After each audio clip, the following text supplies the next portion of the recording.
میں نے اپنی زندگی کے اس تلخ تجربات سے یہ سیکھا ہے کہ سچ یہ ہے کہ ہم جیسے لوگ عموماً کسی کے دل کے پسندیدہ نہیں ہوتے۔ میں اکثر سوچتا تھا کہ ہم کسی کے پسندیدہ کیوں نہیں ہوتے۔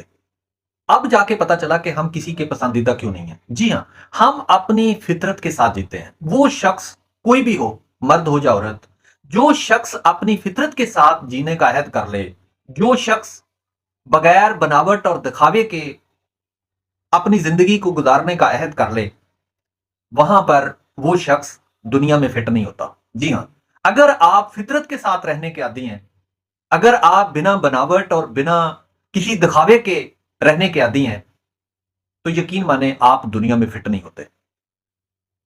دنیا میں وہ شخص زیادہ فٹ ہوتا ہے جو زیادہ جھوٹ بولے، جو زیادہ اپنے آپ کو بڑا دکھائے، جو بڑی بڑی باتیں کرے، اور جو اپنے آپ کو، بے شک اس کے پاس وہ کچھ بھی نہیں، لیکن وہ اپنے آپ کو بہت ہی بڑا مالدار بھی بنائے۔ یعنی وہ بناوٹ، دھوکا، دکھاوا وہ دنیا کو کرے تو وہ دنیا میں فٹ ہوتا ہے، دنیا اس کی بلے بلے کرتی ہے۔ لیکن اگر آپ فطرت کے ساتھ، سچائی کے ساتھ رہنا چاہتے ہیں یا رہنا آپ کی عادت ہے، تو آپ دنیا میں کہیں بھی فٹ نہیں ہوتے۔ جناب والا، اکثر لوگ ہمیں محض میسر تو ہوتے ہیں، لیکن وہ حقیقت میں ہمارے ساتھ نہیں ہوتے۔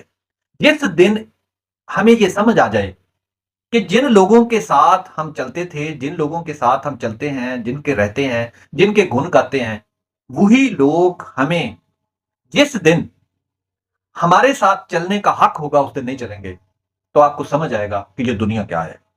یہی ایک دکھاوا ہے، یہی ایک بناوٹ ہے، یہی ایک دھوکا ہے، اور پھر یہی رویہ انسان بعد میں اسے بے وفائی قرار دیتا ہے۔